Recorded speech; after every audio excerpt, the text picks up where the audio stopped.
देखो बच्चों, आज का टॉपिक है हमारा सम संख्याएं और विषम संख्याएं। तो सम संख्याओं के बारे में और विषम संख्याओं के बारे में एक साथ हम चर्चा करेंगे।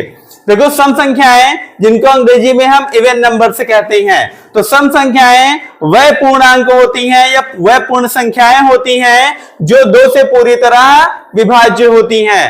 कहने का मतलब यह हुआ, अर्थात उन्हें 2 से भाग देने पर शेषफल 0 आता है। यानी वह पूर्ण संख्याएं जो 2 से पूरी तरह विभाजित हो जाती हैं, कट जाती हैं, 2 से उन्हें भाग देने पर हमारा जो शेषफल होता है वो 0 आता है। वह संख्याएं क्या कहलाती हैं? सम संख्याएं कहलाती हैं। क्या कहलाती हैं? सम संख्याएं। उदाहरण के तौर पर जैसे 0 हो गया, 2 हो गया, 4 हो गया, 6 हो गया, 8 हो गया, 100 हो गया, 504 हो गया। ऐसी बहुत सारी नंबर्स हैं, बहुत सारी संख्याएं हैं जो सम संख्याएं हैं। इनकी पहचान हमें कैसे करनी होती है? इनकी पहचान करने के लिए इन संख्याओं के, जिन संख्याओं की इकाई के अंक में हमेशा 0, 2, 4, 6 या 8 होता है, वह संख्याएं हमारी क्या होती हैं? सम संख्याएं होती हैं। यानी जिन संख्याओं के अंत में 0, 2, 4, 6 या 8 में से कोई भी अंक आएगा, वह संख्याएं हमारी सम संख्याएं होती हैं।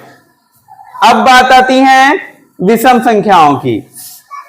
तो विषम संख्याएं जिनको अंग्रेजी में हम ओड नंबर्स कहते हैं, यानी विषम संख्याएं वह पूर्ण संख्याएं होती हैं जो 2 से पूरी तरह विभाजित नहीं होती हैं। कहने का मतलब सम संख्या का पूरा उल्टा जो है वो विषम संख्याएं होती हैं। यानी वह संख्याएं जो 2 से पूरी तरह विभाजित नहीं होती हैं, उन्हें और क्या होता है? उन्हें विषम संख्याएं कहते हैं। और उन्हें 2 से भाग देने पर शेषफल कितना बचता है?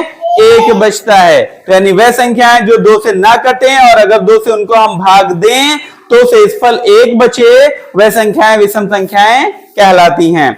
उदाहरण के तौर पर दे रखा है जैसे 1, 3, 5, 7, 9, 15, 101, 105, ऐसी बहुत सी संख्याएं हैं, विषम संख्याएं कहलाती हैं। और इनकी पहचान क्या होती है कि इन विषम संख्याओं के अंत में इकाई के स्थान पर हमेशा 1, 3, 5, 7 या 9 होता है। यानी वह संख्याएं जिनमें आखिरी में 2, 4, 6 और 8 हो, वह सम संख्याएं कहलाएंगी।